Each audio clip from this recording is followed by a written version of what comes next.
Hi there, my name is John Stevens, pastor of Zion Lutheran Church in Oregon City, Oregon, and we're part of the ELCA. And welcome to Dollar Store Children's Sermons, where we take a look at the lectionary text and we tie them to some item we could find around the house, because I'm still staying at home.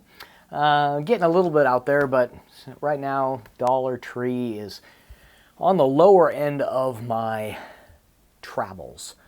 But we're finding stuff around the home, and we're being able to continue to reach out, record, live stream different things to reach the kids, to reach the youth, to do our children's sermons. And I know that they are so thankful for all of the ways that you're reaching out. So I am so grateful for your partnership in this ministry.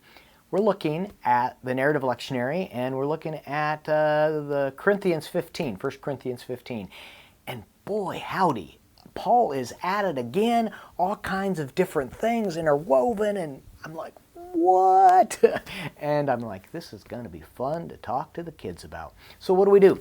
A couple of different ideas that I was thinking about. One is that there seems to me when Paul is talking here, he almost wants us to lean in. You know, it's like when someone goes, hey, come on, I've got a secret to tell you. Come on in, listen. And even when he goes, hey, remember when I told you? You remember that?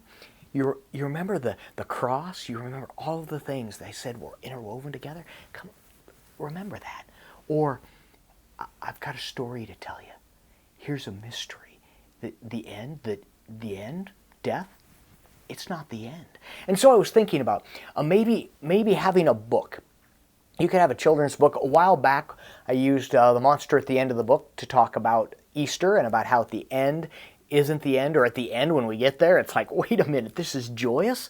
That perhaps we pull that book out again and you start at the end. And when you know the ending, even before you enter the beginning, all of a sudden things are less scary. That if you realize, or if you understand that death, oh death, where is your sting? And that Christ is victorious, that end part maybe helps us with the now part, where what we know helps the now seem a little less scary.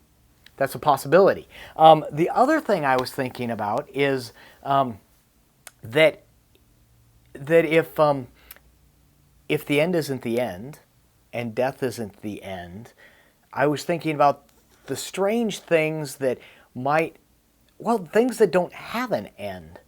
I was thinking about optical illusions. I was thinking about the optical illusion, the painting, Escher. Some of his paintings where the stairwells, you just follow the stairs. Or maybe a labyrinth, when you walk a labyrinth, how there really isn't an ending. You get to that center, but then you come back and you walk that. Or there's the Penrose triangle, this triangle here, where it doesn't really, you look at it and it doesn't feel like it has a beginning or an end, and about how all of this is put together. And using that as the springboard, that when we hear this, we can go, first of all, the mystery, I go, what? And that maybe this isn't necessarily something to be solved, like a murder mystery or a detective. You know, when you get done and you go, oh, who did it? Or if it is, we know that it was Christ that took care of that on the cross and in the empty tomb. And then the resurrection. And this idea that we can then come back to the end of the story, which really is the beginning of the story. The end that's not the end, and the beginning that starts after the end that's not the end. Because the cross, which seemed like it was the end, is not the end. But it's the beginning of new life for you and me. Clear? It's kind of like, what? But that's the beautiful part about this is that in the end, we should just be left laughing and going, thanks be to God. We can say, "Oh death, where is your sting?"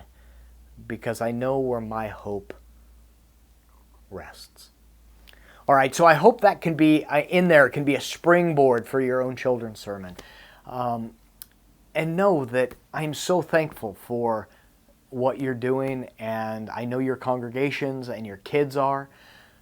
So may you be safe, may you be well, and may you be filled with the joy of the Spirit. I will see you next week. Thanks for stopping by.